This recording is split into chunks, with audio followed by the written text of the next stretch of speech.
नमस्कार, मी वृषाली भणगे. घराचं पोझिशन मिळालं त्याही आधीपासनं की आपलं घर कसं बनेल ह्याच्या काही स्वप्न होते.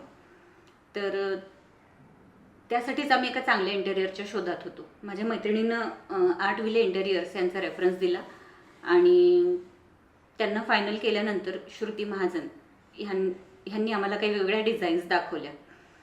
तर त्या डिझाईन्समधून काही डिझाईन्स आम्ही फायनल केल्या.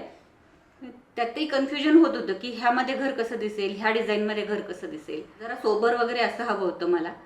आणि मग त्यांनी ज्या काही डिझाईन्स दाखवल्या त्याच्यामध्ये त्यांनी आम्हाला सजेशन्स पण दिले की घर असं म्हणजे तुमच्या रिक्वायरमेंटमध्ये हे घर असं चांगलं दिसेल. तर मग अगदी एंट्रन्सपासून त्यांनी आम्हाला प्रत्येक गोष्टीमध्ये गाईड केलं.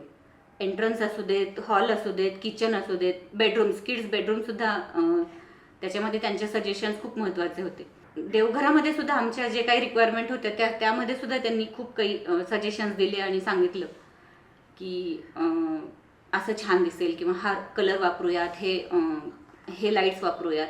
जे काही स्वप्न होतं की जसं आम्हाला वाटत होतं की असं घर असावं स्वप्नातलं घर, तर ते तसं बनलं होतं. जेव्हा मी पहिल्यांदा माझी रूम बघितली मला इतकं छान वाटलं, अक्षरशः हॉटेल रूममध्ये गेल्यासारखं वाटतं.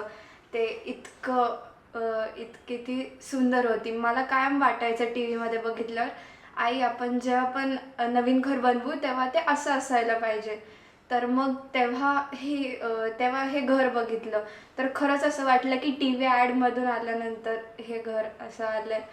आर्ट विले इंटेरियर्स श्रुती मॅडमनी ज्यावेळेस काम चालू होतं त्यावेळेस आमचे सजेशन आणि त्यांच्या अनुभवाने प्रत्येक गोष्ट जास्तीत जास्त छान कशी होईल आणि उपयोगी पडेल याचाच प्रयत्न केला. कुठल्याही गोष्टीचं त्यांनी रिक्वायरमेंटला नाही असं कधी म्हटलं नाही.